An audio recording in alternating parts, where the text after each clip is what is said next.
In an explosive showdown on WWE Raw, Nia Jax emerged victorious as she pinned Becky Lynch in a highly anticipated singles match.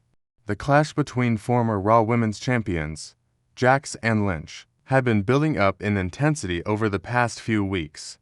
Wrestling fans were eagerly awaiting the encounter, as it was the first time these two formidable athletes had faced each other in such a manner.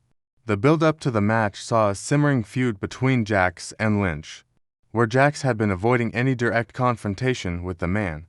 However, Lynch, known for her tenacity and never-back-down attitude, continued to pursue the opportunity to face Jax head-on.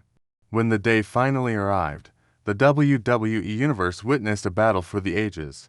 Both competitors brought their A game, showcasing their immense strength, agility, and technical prowess. The explosive encounter had the crowd on the edge of their seats, as Jax and Lynch pulled out all the stops to emerge victorious.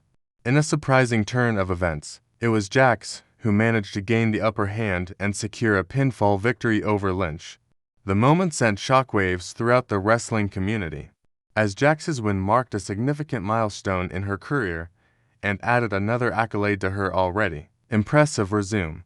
The match between Jax and Lynch demonstrates the ongoing rivalry between two of WWE's most dominant female superstars. As the dust settles, fans and analysts alike are left speculating what this defeat means for Lynch, while also pondering what is next in store for Jax, as she continues to make waves in the world of professional wrestling. The WWE Raw encounter between Nia Jax and Becky Lynch will undoubtedly go down in history as a monumental event, showcasing the fierce competition and unrelenting determination that defines these incredible athletes. The aftermath of this match will undoubtedly shape the future landscape of the WWE Women's division, leaving fans eagerly anticipating what lies ahead for both Jax and Lynch.